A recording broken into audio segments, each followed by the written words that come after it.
cartoon head's pretty special, really. He creates his own universe, and we actually live in that. He is like a tour de force. Yes, he's a hellraiser. Yes, he can be very difficult to work with. Very difficult to work with. There's a little bit of cartoon head in everyone.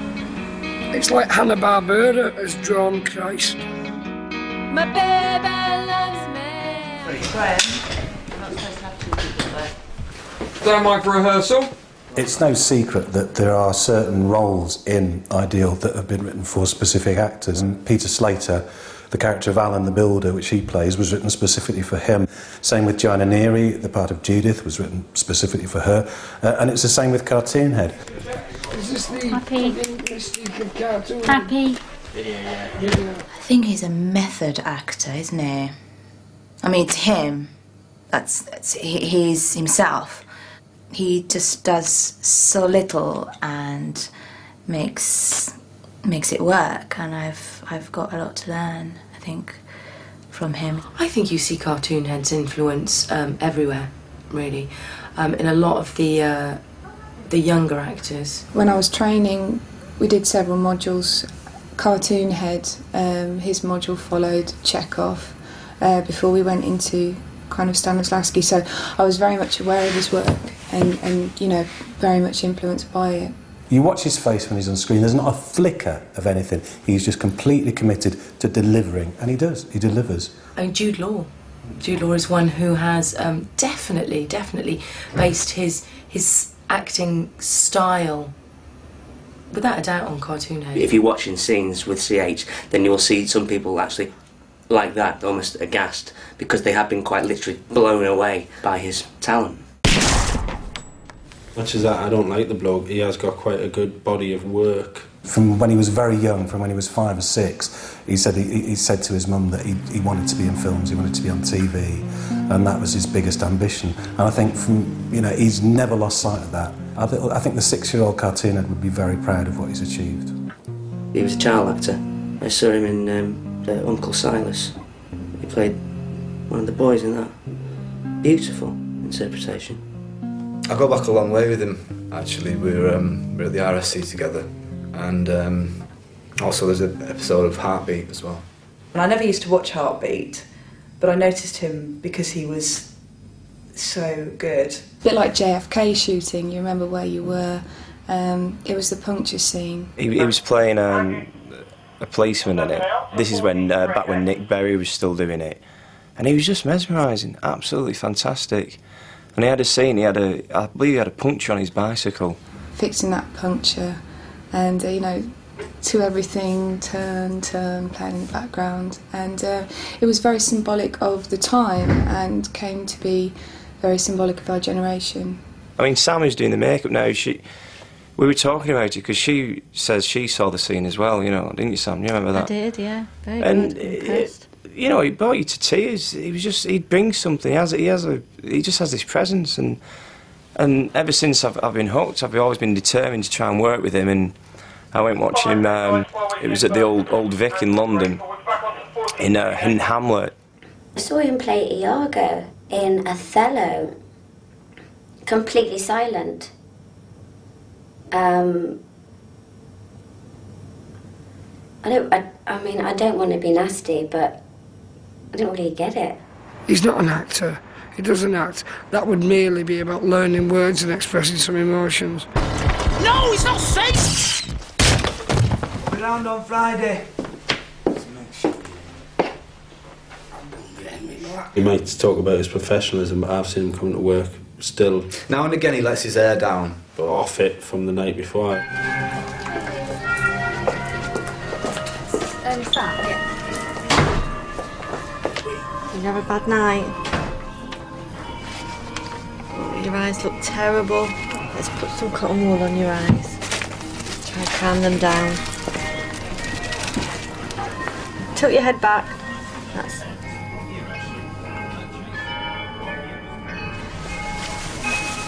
Cover yourself up back. We'll leave you for 5 minutes. Okay? I'll go put some coffee on.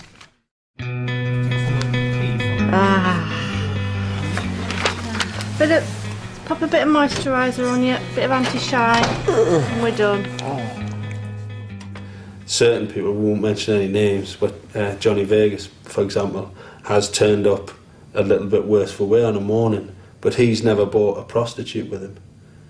Whereas Cartoon Head, and he'd try to crack on it with his sister, and she'd come to watch a bit of filming, but if I had a sister, I wouldn't let her dress like that.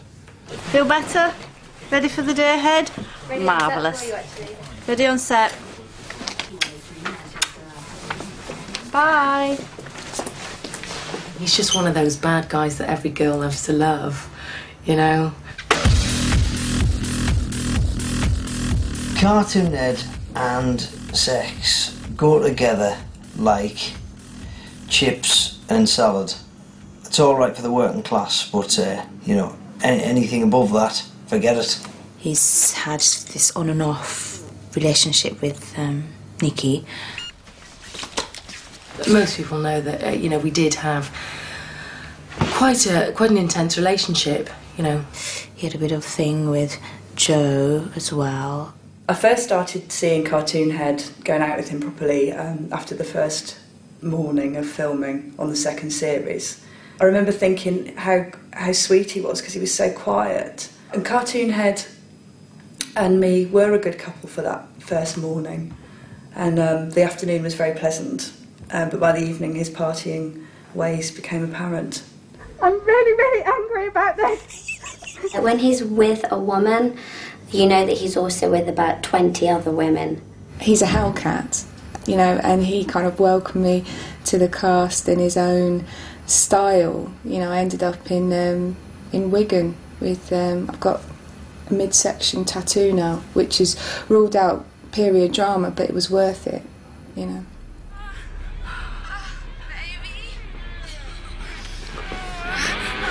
There was this woman called, I think, Serena Marlowe, who had been a focus puller on Heartbeat when they'd worked together on that. Suddenly was in the press saying that she had Cartoon Head's love child, who I think by that stage was 5 or 6, I'm not sure. And so there were loads of people in the press saying, oh, well, this is it, you see. You lead this hell-raising lifestyle, the consequences will come back to haunt you. But in the end, DNA test, it wasn't his kid, and he walked away. It was all fine, you know. I think you used to have a relationship, didn't you? There's a chemistry there, but there's also a tension there, which is more like of a sexual tension. Oh, see, he doesn't like anybody else touching but you. I've never heard anybody marrying a mouse before. He just mouses. He's pleasant. You know, he's caring as well. You're talking about. Don't just say that just because you're scared of him. You know what he's like, really. What did you do that for? He can be quite spiky, like a number of actors. He can be difficult to work with. It was a Torch Song trilogy with Philip Schofield. Not really his bag, I don't think, but you know, gave it a stab. He actually gave Pip Schofield a stab as well, which is unfortunate. If you actually see him, Pip Schofield walks with a bit of a limp now. He's got 2 lacerations to the top of his thigh. Effectively cut dead his stage career, and took up the presenting ever since. Then he was arrested, and he'd had a few brushes with the law in the past, you know, as he'd probably be the first to admit. But he was arrested, possession of Class A drugs, Class B drugs, Class C drugs, some unclassifiable ones, and they were saying something like he had a gun made out of razor blades or something. He just walked away from it. It was bizarre. You know, on set, when I work with him, that's fine. There's respect there, but off set, you know, nothing. He's heavily into his cheese. Doesn't share it, you know. He grates his cheese and sticks it up his nose like there's no tomorrow. He's got a real problem.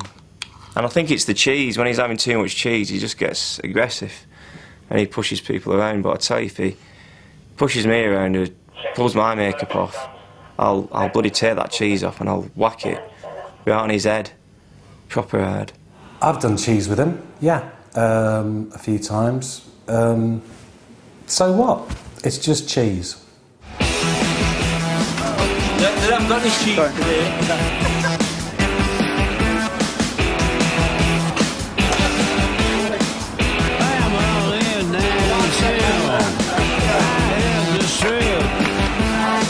I was looking for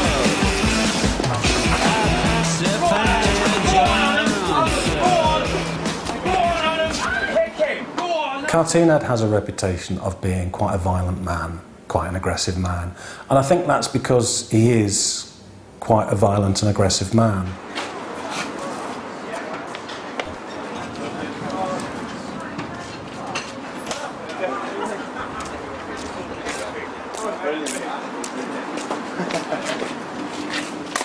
He's very rock and roll.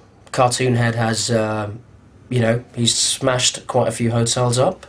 He threw the TV out the window trying to be like a rock star, just because Billy Idol was on MTV, gave him ideas. You know, it's pathetic, really, because it was a 3-bedroomed hotel in Cumbria, and there wasn't anyone there to complain. And we just paid, you know, had to pay for the damage and leave. He likes to steal. He does set fire to things. He set fire to the eyebrows of the costume supervisor on the first series. He punched me once, but it was for a laugh. He curled one out on the priest's Toyota, on the bonnet. He'd come in as a biblical advisor, did a shit on his car. You wouldn't accept that from Johnny Vegas, you wouldn't accept that from Ryan Pope, any of the other actors. But somehow from Cartoonhead you do. I can't describe what it is, but there's something about who Cartoonhead is, the way he performs, that if he does those things, if he lashes out, you think he's doing it for a reason. He's doing it because he cares about his art. It's getting too much. He just thinks that he can do anything, and the book's got to stop somewhere. After all, it's not, the show's not about him, is it? Well, you know, the last episode I saw, there were other people in the cast. You're just a bit kids you later because you're fucking simple and childish. Okay. I'm on the David and Ryan with the DVD. Oh, actor's tantrum. I don't think he cares that people don't like him. I think he thrives on that. You say you've got a history with him, you say you go back with him, but has he ever done anything particularly nice for you? He's ever got your birthday card? He's ever even passed the time of day with you? He's a genuinely thoughtful person. Yeah, he thinks of himself. I think he's happy with himself because, you know, you live within your own morals and he doesn't have any. What's he going to do next? What is he going to do next? And you don't know. He's that little point in the universe that we all spin around and hope that we can live forever, knowing that we can't. And yet 1 second in his company, I lived a lifetime. Yes, he's always in the papers for one thing or another. Yes, he's hospitalised photographers. All that is true. But in the end, I really don't care, because what matters to me is he any good on screen? You know, and he is. I don't need to see photographs taken with a long lens of him snorting scrumpy out of some weather girl's navel. I really couldn't care less about that. What matters is what's on screen. The question is he a good actor? And the answer is yes, he's frighteningly good.